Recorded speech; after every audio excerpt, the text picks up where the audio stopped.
In this new lesson about Grasshopper, we're going to explore more about the tutorials.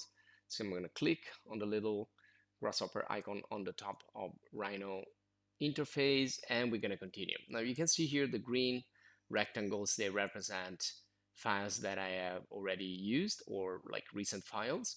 And I'm going through the various tutorials, as you can see. So we checked the 01 before, sorry, the 00. So we're gonna go in the 01, and I'm gonna show you again like really basic things. So we're gonna talk about visualization and how to preview and what are these other types of nodes in here, which are basically inputs, and then you have like formatting nodes and preview nodes and nodes that will display a result either directly in Grasshopper or in Rhino. So we're going to continue with really basic stuff, and if you think you know all of this, just go ahead and go to the following lessons. So here I'm just clicking and dragging around elements. If you click and select, then you can reposition elements here in the canvas, in the interface of Grasshopper. And these are various types of elements. These here are like inputs. So when you work in Grasshopper, you can put a component like this, and then you can link it to another to give some instruction, and then you can output to something. In this case, we are outputting into a text. So that's an option you have. Now you have all the input in that part of the interface. This one here is a knob. So if you click and drag with the left mouse again, you can use it, and then you can click and drag here the slider, or here you can click and drag this kind of counter, and you can go like for each one of these, you can go and change the number in there. And these are all sending information or outputting information in this central node, which is called the format. And then this is outputting to the final formatting results, which could be text or could be a number. Now, this depends on the type of information you're sending that can be transformed into something else. And that's, again, a really simple example. Now, if you click with the middle mouse, you're going to have a pop-up menu. If you click with the right mouse, we have an extra drop-down menu here. And we already talked about the groups and how you can change the visualization of the group. You can also work with colors in Grasshopper, using them for visualization and also to visualize things in Rhino. So this is, I'm changing now the hue, saturation, and value, so the HSV scheme or system, and then you have also RGB, so red, green, and blue system, and also you have alpha channel, so you can manipulate the transparency or opacity. Also you have a picker right here to pick colors, and that's it. So you can use these sliders to adjust the colors, and we're adjusting the colors of the visualization of the group at this moment. So when you right click, you will find contextual settings that will change according to the thing you are selecting. So if I select a group, it's gonna give me some options. If I select other nodes, it's gonna give me something else. And these little like white dots on the side of the nodes, they are for creating inputs and outputs. So from this, I can only like output, as you can see from the knob. And you can also enable and disable. So right click to enable and disable. And sometimes you have more options here, or you can click on edit and start playing around with the editing of this knob or control knob. So you can change the name, you can give a custom name, you can change the display, you can change the range of your knob and the value, the current value. And also you can decide if you want to add more decimals here, or have 0 decimals, and also the values limit. So you can set a minimum and a maximum values here that could be positive or negative. And according to how you set up this, you then can have different results. You can also go back in the edit, you can undo, but you can see this is only affecting what happens outside here in the Canva. If I go back inside the knob, nothing has changed. So that doesn't work for the editing. So again, I can limit, unlimit. Now the knob is not moving right now because you need to look carefully on what you are setting up in the range. For example, I have here at low range if we compare it to the value. So now that is 100, you can see that I can play around with the knob. So depending on how you set up things inside or you change, you could have some problems or not. Now also this is another one. This is a equation format, and you can change here. You can type. You can change the alignment. Do some like formatting. You can change also the font sometimes. So it's another totally different node or parameter. If you right click, you have a lot of stuff here. You can again edit the node by clicking in there. You can change the name from here. You can do a lot of other changes. You can change the wire display, the wires or connection. You can also disconnect. So if you disconnect, you can see that no data is coming into the final output. So we need this data right here. So you need to click and drag from one point to the other to link it. And that's the way you establish a link. Now let's go into the slider. Again, you can change here the name. You also have different slider types. So you have integers, numbers, you have odd numbers, and then you have even numbers. So you can decide here which one you want to use, or floating point. And then you can edit furthermore. So you can, see all of these. And then again, you have like range, numeric domain, numeric values, etc., etc. Now, I'm not going to explain too much of this. It's just to show that you can play around with all these nodes, and you can also sometimes change it directly here with the right click menu. You can change it directly from here. So let's say we want like a minimum of 4 and a maximum of 12, and that's the current value right now, which is 11. So you can change it also from here, and you can then commit with the green button or cancel with the red button. So it's if you want to confirm or deny. And there you go. So that's a few examples of inputs.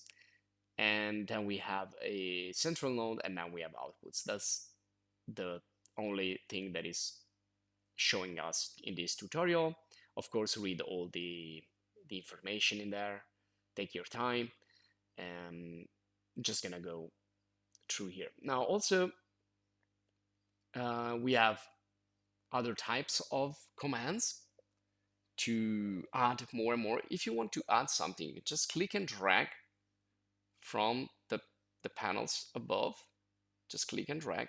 Now this is a Boolean, another interesting one. Now if you double click on the button that says false, this is just like a toggle. So you can double click and toggle true and false. So different nodes, different parameters, they act differently. And you can see if I plug this in here, so that's gonna be the output, and the input is gonna go there, and it's gonna show me just if it's true or false. So the result will be a text. And well, let's change tutorial. Let's go to the next one, which is gonna be 02. And this is also showing us something in Rhino, if you see there on the right side. So if I decrease this, you can see that it's showing us a series of points. Now these points right now are previewed as axis. So you can work a lot with the display and the preview and how you want to show things. Now it's suggesting us that if we go in the display, we find the gamble on and off options. But we also have other stuff here in the display that is worth to mention. For example, you can change the preview of a mesh, Or you can also like set no preview at all, meaning that you're gonna hide everything. And then you have shaded preview. This is and wireframe. This is when you have solids or like 3D geometry. We're gonna see that later on. And then you can change the way you can preview points. So you can, they could be like little white circles, or they could be dots. I'm gonna leave it as dots right now. Now don't confuse the display in Rhino above with the display of Grasshopper. So don't, they are called the same way, but don't mistake them. And that's the gambols. Now gambols are a representation of the axis and the movement that you can do, in this case with the points. So if you click on the little points node here, which define 5 points, so it's a multiple point setup. And also we saw that we can add points from the top here. That's the simplest geometry that you can add. So when you select it in there in Grasshopper, you will be able to see the gambols in Rhino, and you will be able to reposition this geometry in another place on the 3D world. Now, if you right click on orbit in Rhino, you can see that this is a 3D. Well, it's not a curve. It looks like a curve, but it's not a curve. It's a multiplication of points. So we're gonna look closer into this in the scheme.